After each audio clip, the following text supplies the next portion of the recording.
ဒါပေမဲ့ဒီလိုအခြေအနေမှာတောင်သူကရဲရဲဝင်းဝင်းရက်တီးပြီးသူ့မှာ rifle သေးနဲ့ရှိတယ်သူမကြောက်ဘူးလို့ပြောလိုက်ပါတယ်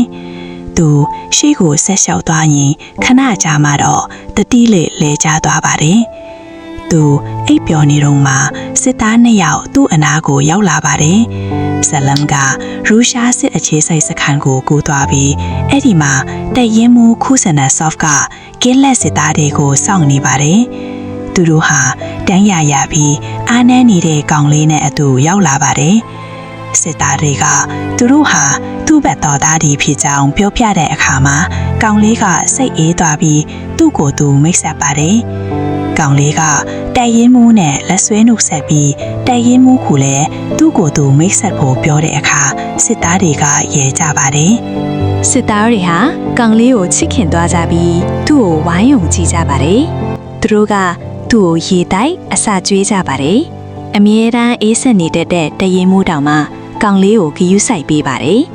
နတ်မလေးခတ်တရာကစာကီရဲ့တန်ရာတွေကိုဆေးထည့်ပေးပြီးသူ့ရဲ့ပင်ကိုစရိုက်ကိုသဘောကျသွားပါတယ်ကောင်လေးကသူကြီးလာရင်စစ်သားဖြစ်ချင်တဲ့ကြောင့်သူ့တန်ရာပေါ်မှာတင်ကားတစ်စီးဆွဲပေးဖို့သူမကိုတောင်းဆိုပါတယ်တန်ရာရနေတဲ့စစ်သားကြီးတောင်ကောင်လေးနဲ့စကားပြောပြီးစိတ်သက်သာရာရနေကြပါတယ်စေကေဟာတရင်မိုးရဲ့ဒေနတ်နဲ့တက်စိတ်တွေကိုစိတ်ဝင်စားနေပါတယ်တရင်မိုးကလည်းကောင်လေးရဲ့မေးခွန်းတွေကိုဖြေပြီးကြီးစန်းတွေထုတ်ထားတဲ့ဂုံထူးဆောင်ပစ္စတိုဒေနတ်နဲ့ကစားခွင့်ပေးပါတယ်စေကေကသူ့ဝမ်းပိုက်မှာဆွဲထားတဲ့တင်ကားပုံကိုပြပြီးသူ့ကိုယ်တိုင်စစ်သားတစ်ယောက်ဖြစ်ကြောင်းကြွားပါတယ်ကောင်လေးဟာအနာကျက်တာအယမ်းမြန်ပါတယ်နောက်မှအကကြကကောင်လေးကိုတက်ရင်မှာပဲထားဖို့တက်ရင်မှုကိုပြောပေးမယ်သူကတော့ဒါဟာမလုံခြုံဘူးလို့ဆိုကညင်းဆိုပြီးစေကေကိုမိဘမဲ့ကြီးဟာပို့ချင်နေပါတယ်စစ်သားတွေကသူတို့ရဲ့အားလက်ချိန်အားလုံးကိုစာချိန်နဲ့အတူကုံဆုံးကြပါတယ်တနေ့လုံးသူ့စီကိုလာလေသူတွေများပြားလာပါတယ်သူတို့ကအဝေးကမိသားစုတွေပို့ပေးတဲ့အစားအစာတွေကိုပေးကြသလိုအဝေးကြီးမှန်ပြောင်းနဲ့လည်းပေးကစားကြပါတယ်ဒီနေ့မှာတော့စစ်သားတယောက်ကကောင်လေးကိုတရင်မှပဲထားပြီးဖို့တရင်မှုစီသွားတောင်းဆိုပါတယ်စစ်သားတွေဟာကောင်လေးနဲ့ယဉ်နီးသွားကြပြီးသူ့ကိုသူတို့ရဲ့ခလေးလိုသဘောထားနေကြပါပြီသူ့ရဲ့တည်ရှိမှုကစစ်ပွဲရဲ့ဖိအားတွေကိုလျှော့ချပေးပါတယ်ဒါပေမဲ့တရင်မှုကတော့ကောင်လေးရဲ့လုံခြုံရေးအတွက်မိဘမဲ့ကြီးဟာပိုးဖို့ကိုပိုင်စွဲမြဲစွာဆုံးဖြတ်ထားပါတယ်နောက်တစ်နေ့မှာရန်သူတွေတိုက်ခိုက်လာပြီးစစ်သားတော်တော်များများတန်ရာရသွားပါတယ်ဆာဂေကိုမိဘမဲ့ကေဟာပို့ဖို့ကားသစီးရောက်လာပါတယ်တရင်မူကကောင်လေးကိုတရင်စကားပြောပြီးသူ့သားကုံတူးဆောင်ပစ္စတိုတလက်ကိုလက်ဆောင်ပေးပါတယ်ကောင်လေးကတရင်မူကိုပြန်ဖတ်ပြီးတရင်မူရဲ့လုံခြုံရေးအတွက်သူစိတ်ပူတယ်လို့ပြောပါတယ်တရင်မူဟာကလေးရဲ့အပြူအမူကြောင့်စိတ်ပြောင်းသွားပါတယ်သူကစာကေကိုသူ့သားအဖြစ်နဲ့စစ်သားတွေကြောင်းမှာပဲနေဖို့ပြောလိုက်ပါတယ်အဲ့ဒီညမှာစစ်သားတွေကခေါင်းလေးအတွက်စစ်သားဝတ်စုံအသေးကြီးတွေကိုရှာဖွေပေးကြပြီးစာကေသူတို့နဲ့အတူနေရတော့မှမို့အရန်ကိုဝမ်းသာနေကြပါတယ်တရင်မူကစာကေကိုနှိုးပြီးအဝတ်စားနေပေးပါတယ်သူကအဝတ်စားတွေဝတ်ပြီးပတ်ပြေးနေတာဟာတကယ်စစ်သားလေးနဲ့တူနေပါတယ်တခြားသူတွေကသူ့ကိုစစ်သေးတော်လေးလို့စတင်ခေါ်ဝေါ်ကြပါတယ်ကောင်လေးပတ်ပြင်းနေတော့မှဂျာမန်တွေကတက်ရင်ကိုလေကြောင်းကနေတိုက်ခိုက်ပါတယ်စစ်သားတွေကဆဲကီကိုဘေးကင်းရာကိုအမြန်ခေါ်သွားပြီးတိုက်ပွဲဝင်ကြပါတယ်တန်ရာရတဲ့စစ်သားအရေးအတွက်တိုးလာပါတယ်ဆဲကီကသူဟာအတုံးဝင်သူဖြစ်ချင်တာကြောင့်ရေငတ်နေတဲ့စစ်သားတွေကိုရေလိုက်တိုက်ပါတယ်စစ်သားတယောက်ကသူ့မျက်လုံးမှာပတိစီးထားရလို့သူမိသားစုစီကစာကိုဖတ်ပေးဖို့တောင်းဆိုပါတယ်။ကောင်လေးကကူညီချင်းပြီးမဲ့စာမဖတ်တတ်ပါဘူး။သူကစာကိုယူပြီးစာထဲမှာရေးထားတာတွေကိုသူ့ဘာသာသူလှုပ်ကြံပြောပါတယ်။စစ်သားရဲ့နွားမကြီးအိမ်မှာဘေးကင်းကြောင်းပြောလိုက်ပါတယ်။စစ်သားကသူ့မှာနွားမမရှိဘူးလို့ပြောတဲ့အခါတခြားသူတွေကတော့ဇလန်းအတိုင်းပဲစိုက်ပြောပြီးရဲမောကြပါတယ်။သူဟာတ တခြားသူတွေရဲ့စာတွေကိုလည်းဒီလိုပဲဖတ်ပြပြီးသူတို့ကိုပျော်အောင်ထားပေးပါတယ်။နောက်အခန်းမှာတော့ခက်ချာနဲ့တရင်မှုစကားပြောနေတာကိုတွေ့ရပါတယ်။သူတို့နှစ်ယောက်ဟာတယောက်ကိုတယောက်သဘောကျနေပေမဲ့ရင်ဖွင့်ကြပါဘူး။နောက်တော့ဆာဂေကတရင်မှုကိုသူဟာတရင်ရဲ့အမိန့်တော်ခံအဖြစ်တာဝန်ယူထားကြောင်းပြောပြီးသူ့ကိုယ်သူအဲ့ဒီအတိုင်းမိတ်ဆက်ပါတယ်။ဒါပေမဲ့ကောင်းလေးဟာတိုက်ခိုက်မှုကြောင့်စစ်သားတယောက်ရဲ့စခန်းပျက်စီးသွားတာကိုမြင်တွေ့ရပါတယ်။တရင်မှုက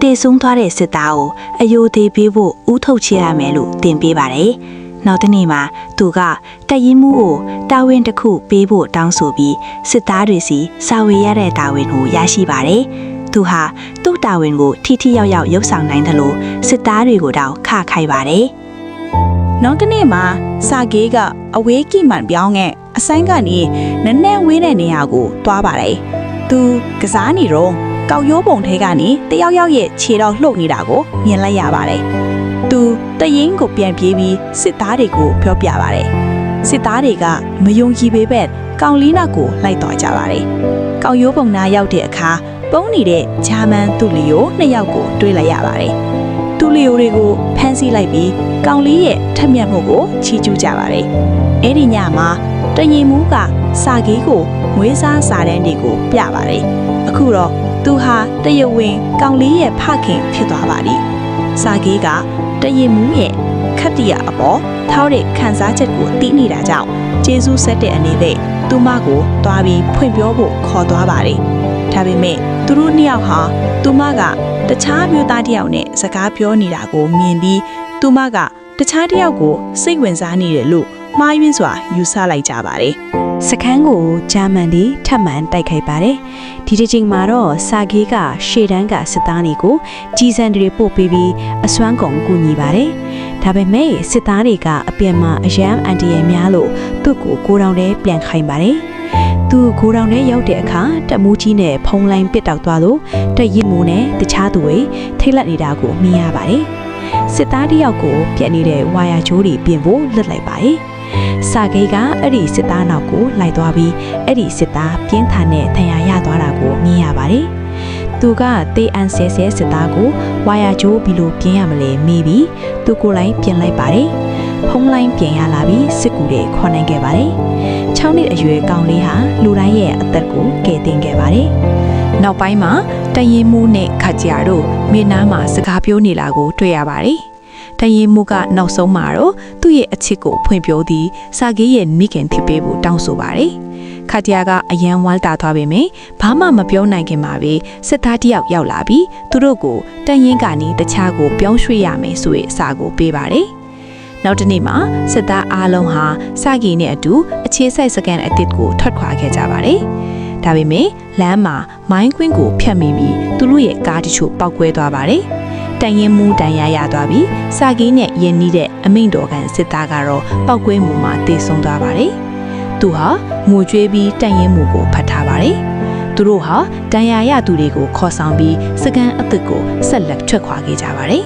။သူတို့စခန်းအသစ်ကိုရောက်တဲ့အခါတန်ရင်မူရဲ့အထက်လူကြီးဘိုးချူကြီးနဲ့တွေ့ဆုံပါတယ်။သူကလည်းကောင်လေးရဲ့ရီမန်းချက်ကိုသဘောကျပြီးဒီလိုထက်မြက်တဲ့ကလေးရှိရဲ့အတွက်တရင်မှုကိုဂုဏ်ပြုပါတယ်။နောက်တစ်နေ့မှာသူတို့တက်ခွေကိုဂုံတူးဆောင်အလံပေးအပ်တယ်လို့ကောင်လေးကိုလည်းပေးအပ်ပါတယ်။ဘူချုပ်ကြီးကသူ့ကိုတစိမ့်တက်ပေးတဲ့အခါ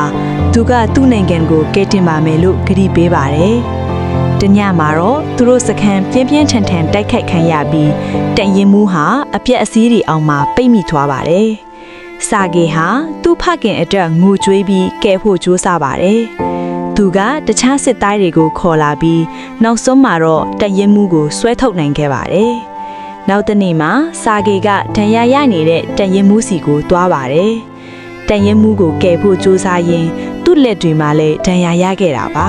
။အခုတော့ကောင်လေးဟာအဖွက်ရဲ့ခွဲခြားလို့မရတဲ့အစိတ်အပိုင်းတကူထင်နေပါပြီ။သူမှာသူတို့ကလွဲလို့တခြားမိသားစုမရှိတော့ပဲစစ်ပွဲအတွင်းသူတို့သွားလေရာကိုလိုက်ပါသွားပါတယ်စစ်ကြောင်းကြီးတခြားစခန်းတစ်ခုကိုရွှေ့ပြောင်းနေရင်ရုပ်ရှင်ကပြီးဆုံးသွားပါတယ် နောက်ခံအတန်းကတော့သူဟာ Stalingrad တိုက်ပွဲပါတော့ပါဝင်ခဲ့ပြီးစစ်သားတွေနဲ့အတူပိုလန်အထိရောက်ရှိခဲ့တယ်လို့ပြောပြပါတယ်။သူဟာလက်ရှိမှာကမ္ဘာအသက်အငယ်ဆုံးစစ်သားအဖြစ်လူသိများနေပြီးသူ့ရဲ့ရဲစွမ်းတတိရှိတဲ့ပုံမြင်ဟာတကမ္ဘာလုံးသိရှိအောင်ပြန့်နှံ့နေပြီဖြစ်ပါတယ်။ တာတာမီမီတို့ကိုပြောချင်တာက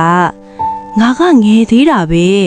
ငါဘာမှမလုပ်နိုင်ပါဘူးဆိုပြီးဘယ်တော့မှအားမငယ်ပါနဲ့တာတာမီမီတို့ရေ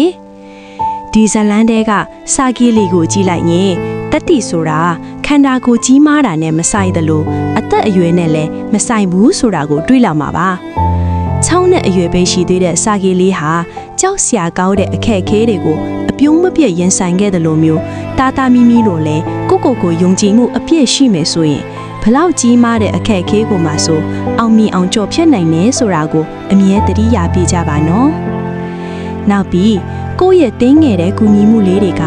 တခြားသူတွေအတွက်ဘလောက်တောင်အားဖြစ်စီလဲဆိုတာကိုလည်းစာကီလေးစီကသင်ယူလို့ရပါတယ်စစ်သားကြီးတွေကိုရေကြိုက်တာစာဖက်ပြားပြီးစိတ်ထက်ခွန်အားပေးတာတွေဟာတင်းငယ်တယ်လို့ထင်ရပေမဲ့တကယ်တော့လူတိုင်းရဲ့နှလုံးသားကိုနှွေးထွေးစေတဲ့အလုပ်တွေပါပဲဒါကြောင့်တာတာမီမီတို့လည်းကိုတက်နိုင်တဲ့ဘက်ကနေပတ်ဝန်းကျင်ကိုစီရနာနဲ့ကူညီတတ်တဲ့သူတွေစိတ်ထားဖြူစင်တဲ့စစ်တီတော်လေးတွေဖြစ်အောင်ကြိုးစားကြပါလို့တိုက်တွန်းချင်ပါတယ်